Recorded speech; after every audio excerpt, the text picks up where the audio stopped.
This is 5 on 20 News, where the news is up to the minute, and the newscasters are up to no good with Nick Cerami and Anais Quintela. Coming to you live from our studio in downtown Tucson. First, the local headlines. It looks like we've got some good news for Arizona's economy. Two Arizona State University economists say that the state should see continued job growth and lower unemployment over the next year. Economics professor Lee McFeeters says that Arizona should be able to create 81,000 jobs next year after gaining 76,000 jobs so far in 2016. McFeeters also addressed the increase in minimum wage, which was raised by a referendum in last month's election. He said that the increased wage will reduce turnover, which reaches as high as 75% in industries like food and retail. But McFeeters cautions that this growth could be interrupted if Donald Trump follows through on his plans to exit NAFTA, the 90s-era trade deal that eases trade between Mexico, the U.S., and Canada. Being a border state, Arizona benefits from the ease of trade created by NAFTA. McFeeters also said that the state could be negatively impacted if the Affordable Care Act is eliminated as Trump promised. So basically, McFeeters' conclusions are that Arizona will be great as long as Donald Trump doesn't continue to be Donald Trump. Let's hope for major Trump flip-flops are in our future. If the past few weeks of backtracking on everything he said in the past is any indication, this is extremely likely. It's just another strange twist in a series of baffling events. We'll be better off if the president breaks his promises than if he keeps them. So we know the cheery news about Arizona's economy could come to a crashing halt if Donald Trump implements a strategy to deport millions of undocumented workers across the country. And here's how that would work. A 10-point immigration plan on Trump's transition team website outlined how he could actually carry out his ill-prepared idea. They say that Trump can use an executive order to redirect the Department of Homeland Security to focus on immigration issues, which is legal. If Trump took this route, then the law would not need to be approved by Congress, the one thing currently standing in his way. The plan also described removing more criminal immigrants who are in the country. But Stephen Yale Lower, a professor at Cornell Law School, said that the changes would be extremely expensive as it would require a vast expansion of immigration courts and detention facilities. As of now, the nation's detention centers can only hold 41,000 inmates of the more than 500,000 people waiting for an immigration court backlog. With Arizona being a state with a slew of privately run detention facilities, there is sure to be lots of openings for low-paying detention guard positions, so maybe we will see a boost in employment after all. And Nogales police officers have discovered 350 pounds of meth crossing the border. This is the second largest seizure of the drug in the Tucson area. Officials found $1 million of meth buried among Chinese vegetables, which are arguably more unsafe than the actual drug. Officers arrested a 51-year-old Mexican man who was driving the semi-truck with meth stashed beneath the floor of the truck's trailer. The arresting officers spent the next 14 hours cleaning the patrol car and ripping out their tooth fillings because Obama was listening. And now, Madison reports from Wilcox, where the water supply is straining to meet the needs of both residents and farmers. This is the view driving into Wilcox at the crack of dawn. The dry heat of southern Arizona grows more than just cacti. The higher elevations contain a deep, well-drained soil that nurtures crops like corn, lettuce, beans, and grapes. We are at 4,200 feet or so right here, so we're out of the low desert. At this elevation, the climate is much cooler. That's enough to get farmers and winemakers to move here. The land is cheaper and more profitable for their business. This area was ripe for growth in the wine industry. Wilcox and surrounding cities use a lot of water, leaving many residents in Cochise County, like 77-year-old Wilford Kelch, high and dry. They have a lot of water problems here. Kelch has called this area home for 16 years. His well went dry in 2004, and he couldn't afford to dig deeper. It seems like the problems with these well drillers is it's all about the price. Hydrologist Tom Meixmer says most areas in Arizona have an active groundwater management that restricts new pumping. But Wilcox is not one of those areas.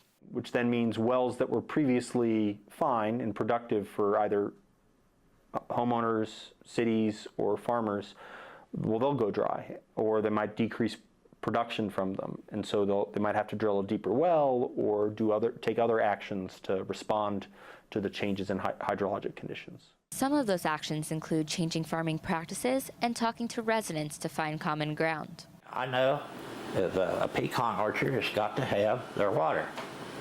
The livestock's got to have theirs. But still, that doesn't mean we should run it out on the road. Many farmers use flood irrigation in order to water their crops, but one local vineyard named Zapara is looking to change that. We drip irrigate approximately as many inches as it rains here. So we are not depleting the aquifer. Zapara is located in what is known as the Wilcox Bench. Mark Jorvie believes grapevines are the best crop for Arizona because it requires a low use of water. Jorvie moved to Arizona with his wife to begin harvesting in their backyard in 2012.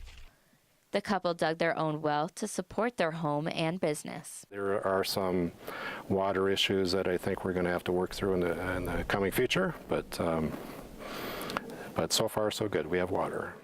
Hydrologist Mike Smir says the rule of thumb is to dig 1,000 feet at a rate of $80 per foot. In an area without regulations, whoever is willing to pay the most will end up getting the water. Well, they told me it was drilled to 400 foot. But while he was getting the deal made, it ran out of water. Kelch was able to pull enough funds from his kids to build his own tank that he now has inside of his home.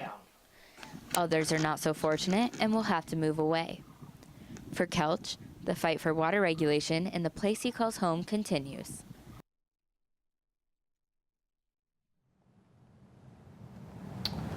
Yesterday evening, Tucson photographer Andrew Brown took this photo to Twitter. His caption read, quote, "Crazy sunset. Kind of looks like Donald Trump, but it might just be because it's orange." And I wanted to take a moment to talk to you about the program that you're watching right now. Here at 5 on 20, we are undertaking a new kind of citizen journalism. We are going to give you the news as we see it, and we want more people to speak up with us. We need writers, hosts, anchors, camera people, sound people, the whole gamut. The times require a new way of informing ourselves. So join us. Do it. Do it now. Email us at info@creativetucson.org to get involved. And if you think there's a story we're getting wrong, a suggestion about something we need to be covering, a person we should interview, an upcoming event we should be aware of, or any other news tips, email us about that too, info@creativetucson.org. We are here for you, and we want to cover all stories from all points of views, so don't be strangers. And now in national and international news. On Friday night, an artist space called Ghost Ship burnt down in Oakland, resulting in the death of at least 36 people. Today, the warehouse's manager publicly apologized. Ghost Ship manager Derek Almina made an appearance on the Today Show with Matt Lauer and repeatedly said that he was sorry for the devastating fire that began during a dance party. In that interview, Alina refused to answer questions about accusations that the space had unsafe conditions that were known but never corrected. He said, quote, "I'm an honorable man. I'm a proud man. I'm not going to answer these questions on this level. I'd rather get on the floor and be trampled by the parents. I would rather let them tear at my flesh than answer these ridiculous questions." Alina did clarify his relation to the DIY warehouse space. He says he leased the building and then subleased it to artists, running an artists collective out of the structure that has not been zoned for residential use. Almina has been criticized for being callous and unconcerned with the safety of residents. A former resident of Ghost Ship has accused him of, quote, never spending a dime on anything but partying. Almina defended his creation of the collective, saying he and his children slept in the space as well, though they were staying in a hotel on Friday night. The cause of the fire has not yet been identified. So sad. And turns out that the Pentagon buried a study that found $125 billion of waste within its business operations. A confidential memo from January 2015 obtained by the Washington Post showed that the Defense Department had an easy way to cut the $125 billion from the budget without layoffs or reductions in personnel. A panel of corporate executives and consultants from the think tank McKinsey produced the study. They found that the Pentagon was spending nearly a fifth of its budget on unnecessary overhead in the accounting, human resources, logistics, and property management departments. Then the Pentagon's gangsta instincts kicked in. Fearing a cut in their budget, the Pentagon officials buried the report, not wanting to do anything silly like save money. While some military leaders hoped to transfer the savings to troops and equipment, Pentagon leaders ended up letting fear take over and put a bullet through the back of the report's head. The Pentagon made restrictions on the study's findings and banned it from being replicated in other studies. They also made the advisors sign an agreement that the findings wouldn't be released to the media, a condition of the group's $2.9 million contract. The opportunity for savings came at a perfect time, as the Pentagon will suffer $113 billion in automatic cuts over 4 years if Congress and the President can't come up with any cost-cutting measures. Previous studies into Pentagon finances had begun under former Defense Secretaries Robert Gates and Chuck Hagel, but they didn't stick around long enough to see them through, and the studies were abandoned. The advisors focused on the huge sums paid for private contractors in all branches of the military. One egregious example of overspending was the nearly 200,000 full-time contractors employed by the Army.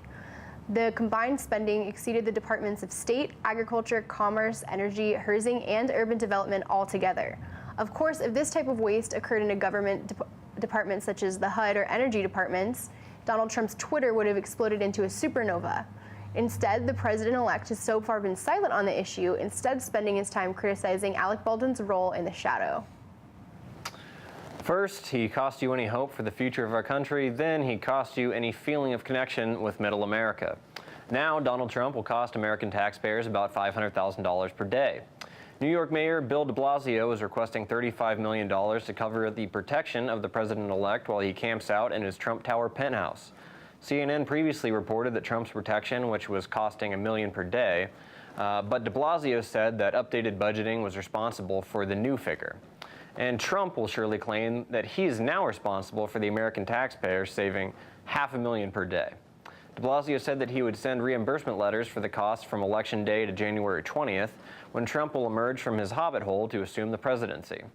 The high cost is due to the heavy traffic of Manhattan, which makes it more logistically difficult to provide protection because there is heavy foot and automobile traffic. Unfortunately, the cost won't stop once Trump becomes president, since the First Lady, Melania Trump, will remain at the penthouse with their son, Barron. Trump also said that he will frequently return to Trump Tower, with your tax dollars funding his weekend excursions. Well, it looks like the GOP will play the role of Rosie O'Donnell at an Emmy after-party and try to cock-block Donald Trump. House Majority Leader Kevin McCarthy, a California Republican, declined to support Trump's plan to force tariffs on American businesses who move out of the country. Over the weekend, Trump sent out a barrage of tweets threatening the companies with a 35% tariff if they shipped their operations overseas. Economists have criticized the idea as being harmful to the U.S. economy if enacted. McCarthy said that he didn't want to get involved in a trade war. Could this mark the first war Republicans don't want to get involved in? Anyway, he said that the government shouldn't be picking winners and losers and that he believes in the free market. Conservative groups such as the Club for Growth applauded McCarthy's statements, which signaled that Trump may even begin fighting his own party once his presidency begins. In response, Trump tweeted that McCarthy is a weak politician with a very not terrific small penis. And The Apprentice Presidential Edition continues as Donald Trump taps former presidential candidate Ben Carson as the Secretary of Housing and Urban Development. Consistent with Trump's other picks, Carson has zero experience with government or policy. Carson served as a neurosurgeon before delving into politics, and now he is joining the administration of someone who lacks a frontal lobe. Trump thought about appointing him as Surgeon General, but thought that this could make too much sense. It appears that Carson's only qualification in his condemnation of those living in public housing. On the campaign trail, Carson criticized families living on welfare, saying that this only breeds further dependence. He takes over a department with a budget of $50 million and provides assistance for more than 5 million households, and will soon provide assistance for 5 million private equity funds. Carson played up the fact that he spent a few years growing up in a Baltimore area housing project when he was young, and said that this makes him a good fit for the job. He added that he also used to play cops and robbers as a child, so he could also run the Justice Department if the president wishes. Trump said he would think about it. Depends on how many episodes are left in this season. The City Council of Portland, Oregon is set to vote on a measure that will tax companies who pay their CEO 100 times more than their workers. The move comes at a time when the SEC will require companies to disclose their CEO's salary for the first time. If passed, the Portland law will be the first of its kind and will likely be replicated in other cities across the country. A similar measure was proposed by the California State Senate in 2014, but failed to meet the supermajority needed to pass. The gap between CAO and workers' salaries has risen sharply since the 1960s when the ratio was 20-1. The average ratio now stands at 200-1. City Commissioner Steve Novick introduced the proposal. It would levy an additional 10% tax on companies who exceed the 100-1 ratio and 25% for ratios of 250-1. Novick said that he is 95% sure that the proposal will pass. That's great, but I think that the proposal might just languish in court when dark money floods in to appeal the law. But the West does continue to put the rest of the country to shame, with California, Washington, and Oregon passing a laundry list of progressive laws in the past few years, from easing marijuana laws to raising the minimum wage. Look on the bright side, we're only a 5-hour drive if the West Coast succeeds. The United States is attempting to negotiate with Russia to withdraw from Syria. The Russian government, in its usual tender mood, released a statement saying that any rebels who remain in eastern Aleppo would be considered terrorists and would be dealt with as such. The negotiations follow a week where Russia helped Syria mercilessly bomb Aleppo into rubble, leaving only one hospital operating in what was once Syria's largest city. Secretary of State John Kerry broke off talks with Russia earlier this year when Russia airstrikes increased, but the U.S. has continued speaking with Vladimir Putin in hopes of ending the 5-year-long civil war. They are hoping that they can at least strike a deal that would permit U.S.-backed rebels to safely leave Aleppo without incurring Putin's wrath. However, the chances weren't looking good. On the same day, Russia and China vetoed a UN-backed truce in Syria. Russia claimed that the UN violated their own rule of allowing countries 24 hours to consider the final wording. Putin reportedly objected to the specific wording in the agreement that reads, "Don't kill anyone, Vlad." The U.S. rejected Russia's statements as a false alibi and claims that Russia is further creating chaos in the country. In their official statement, Russia said that a vote should have been postponed for Tuesday or Wednesday when they would be less busy bombing the shit out of Syria. It's a bad time to be a Rohingya. The Muslim minority group, which mainly resides in Myanmar, claim that Myanmar soldiers habitually murdered and raped members of the group. The Rohingya are routinely discriminated against in Myanmar, a small country in Southeast Asia. The government of Myanmar, run by peace activist Aung San Suu Kyi, says that the international community is stoking conflict and that the Rohingya stories are exaggerated. The exodus stems from an event in October where Myanmar government forces burned down an entire Rohingya village. Suu Kyi said that the Rohingya sympathizers were actually the ones who committed the acts in order to provoke anger toward the government. On a news program in Singapore, Suu Kyi said that it doesn't help if everyone is concentrating on the negative side of the situation. She makes a good point, as we should all look at the bright side of genocide. Why be such a downer, world? If burning villages weren't bad enough, a study in the medical journal The Lancet found that the Rohingya are routinely discriminated against across Asia in terms of healthcare. The report also said that the Myanmar government's role in the discrimination could be considered to be genocide or ethnic cleansing. The authors studied the situations of Rohingya in Myanmar along with other Asian countries with Rohingya populations such as Malaysia, India, and Bangladesh. They found that the Rohingya suffered from poor obstetric care and had a higher risk for waterborne illnesses, with diarrhea being the leading cause of malnutrition in Rohingya children under 5. The Rohingya death rate is about double compared to the rest of the population in Myanmar. As a result, the Rohingya are increasingly migrating to Bangladesh, where the Rohingya hope to take over the Pakistanis' role of national pincushion. About 15,000 Rohingya fled to Bangladesh over the past month, most brought by smugglers. There are already up to 500,000 undocumented Rohingya living in Bangladesh, where we can only assume they're being treated kindly. Bengali politicians have begun to respond to the influx of Rohingya, with one politician launching a campaign to make Bangladesh Manhana again.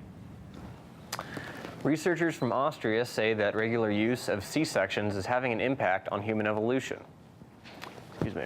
A study from the University of Vienna attempted to answer the question of why human pelvises have not grown larger. Having a small pelvis is the reason why a baby cannot fit down the birth canal. According to standard theories of evolution, the pelvis should have grown larger to accommodate. Researchers said that the frequent use of C-sections has inhibited the natural selection that would otherwise take place, and as a result, pelvises have not grown. They said that, left to nature, many of these babies would not have survived their births. As a result, babies that cannot fit down the birth canal have increased from 30 in 1,000 in the 1960s to 36 per 1,000 today. Scientists said that both the mother and the child would not have survived in an era before C-section and that the genes would not have been passed down. They predicted that this trend will likely continue and reminded the public that human evolution is still underway. Their statement provides hope that perhaps one day we'll evolve a brain that doesn't believe in chemtrails, or that Obama is a lizard serpent of the Illuminati, or that rebooting Full House was a good idea. It wasn't. And the only good story of 2016, it looks as though the Bob Dylan Nobel Prize saga is coming to its satisfying conclusion.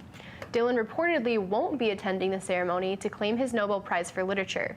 In his place, the singer will send punk rock pioneer Patti Smith, who will sing A Hard Rain's Gonna Fall. Well played. For weeks, the Nobel Committee tried to get into contact with the singer, but never had their calls returned. It appeared that Dylan wasn't aware that he won the prize or what the prize was. He also skipped a ceremony at the White House for Nobel winners. With any hope, we'll remember 2016 as being the year that Bob Dylan blew off the Nobel Committee. We just have to get through a few more weeks without any giant catastrophes. And we know that this has been kind of a bleak year in terms of news. So we, as a news station, wanted to take a moment to remember and go over the positive news stories that have impacted us in 2016. There was that. No. Something good had to have happened, right? No, I don't think so. Okay, there's nothing. No. The ghost ship thing is really, really sad. Yeah, I can't believe that guy's defense. It pretty much sounded like it was completely his fault. Right. And I was reading that he could be charged for anything from involuntary manslaughter, even murder. Do you think those charges are enough or Yeah, too I mean, much? at the very least, I think that sounds pretty reasonable. And up next, this was Nick Cerami And Anais Quintela. for 5 on 20 News. And up next, Anais is going to talk art and millennials with Samantha Bonquino.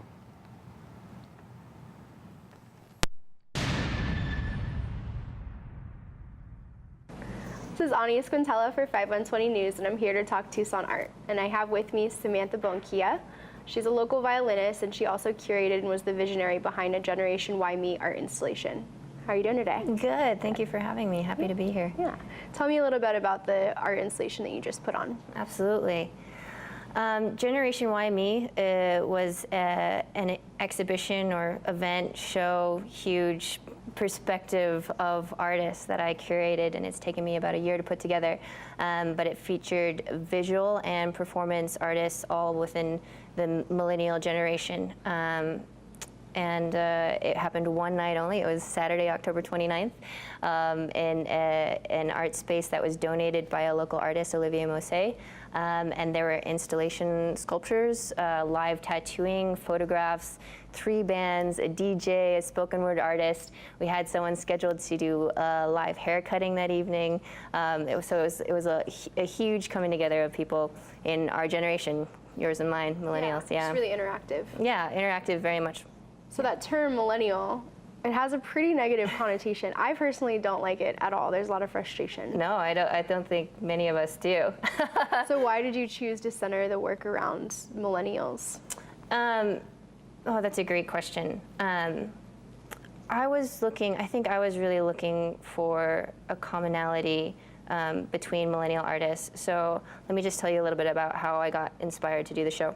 I think I was driving up to Phoenix for like a baseball game, and on NPR a show came up, and it was a show about our relationship as a society with screens, and it was talking about just infants that were going up to the TV screen and swiping, and that there was this immediate satisfaction that individuals, or babies, were getting from creating something on technology, the relationship with a screen.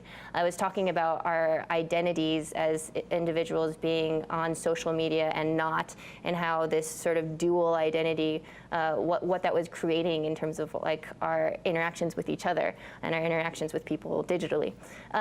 And I really felt like this this idea, our relationship with screens, was particular to our generation being maybe the last one that can remember picking up a phone that's connected to the wall, or like dial-in. Did you have that? Yeah. Like AOL? Couldn't be on the phone at the same time Exactly. you're No, IMing. exactly. Totally. Though that was a problem, right? Yeah. And no longer is a problem. And so I wanted to see if, how those trends were influencing our work creatively. Like, I think when I think about when I want to create an art piece, I think there's a lot of stimulation involved in your environment.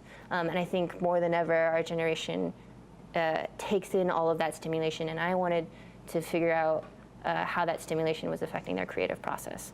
So I think that's why it was so important for me when I was curating the show to have artists of so many different medias. And there really were. There was string art and... Oh, string art, yes, absolutely. We had a string artist. Like I said, we had a photographer. We also actually had a digital film artist as well. She's a student at the Tucson Institute. And she was projecting on the wall outside behind the bands. Right. Right. Yeah. And there was actually an installation, like there was a social media aspect that was built into the show. As I said, it's taken me a year to put together, and about a month before, we had this kickoff promotion event, which was hosted by Thunder Canyon Brewery. I have to say thank you to them. They did an amazing job. They hosted us, and they donated a bunch of the proceeds that night from the kickoff promotion event to the show, which cool. made it possible. But at that time, it was exactly a month before, we launched this social media live Insta feed thing, Graham. So all the artists from that point on were hashtagging Generation Why Me on Instagram, and it would show up live on this live feed, and we projected that at the show as well. Yeah. So that was like a built-in component. Mostly I wanted someone to walk into the space, and I wanted them to feel that kind of stimulation. Yeah. I wanted the viewer to be inundated in the same way with lots of things going on. So there were a lot of things going on. There were hanging monkeys. There's a hanging monkey installation. I was going to say one of my favorite artists was Autumn Bree. She did the really cool kaleidoscope, social anxiety inspired work. Yeah. But it was actually like a turnable kaleidoscope that you could move and see her wax sculptures that she built inside of it. Absolutely.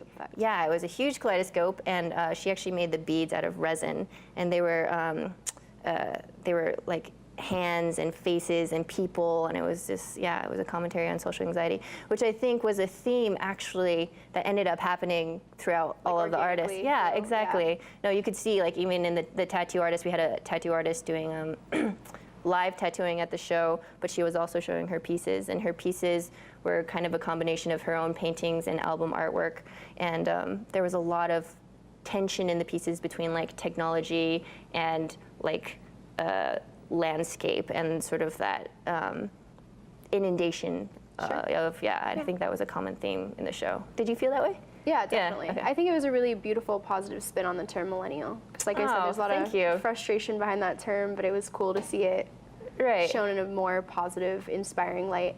Thank you. Yeah, I think it was almost with some irony that we coined the title of the show, Generation Why Me. Yeah, right. It felt ironic. Yeah, exactly. Yeah. And as a millennial, I'm really happy that you felt that way coming to the show. No. So I know a lot of people are really bummed they didn't get to go to the show. What projects are you involved in now, or what do you have planned for the future? Lots of things. I'm still recovering from the show. Lots of things. I think I'm constantly collaborating in lots of different projects. I play in a lot of different bands around town. Most coming up the soonest is a thing called Chamber Lab that Chris Black curates, and essentially he goes in, he finds bands, and he gets them to compose, these songwriters to compose classical music, and then he performs classical music in non-classical venues. So we have a show at Hotel Congress booked for November 12th, and I actually have one of my own compositions there, and it's a duet for 2 violins. But it's a really great sort of cross-genre way of like getting people to be, just more in the conversation of what's, what is classical music, what is non-classical music, and how can we like bring them together and like find commonality, Cool. Yeah. So that's coming up, and then otherwise, Autumn Bree, actually, you mentioned, installation artist, talked about wanting to work with my band to create a live sound wall installation piece for us to play while performing. I mean, it was we just mentioned it at the show the other night, but it sounds like something I would love to work with. A lot of cross-platform kind of exactly evolutions going on right now. Exactly, which is I think particularly millennial. Yeah. Yeah. Very cool. Yeah. Thanks. This has been 5 on 20 News with Anais Quintela And Nick Cerami. Thanks for watching. Have a happy Tuesday and stay filthy, Tucson.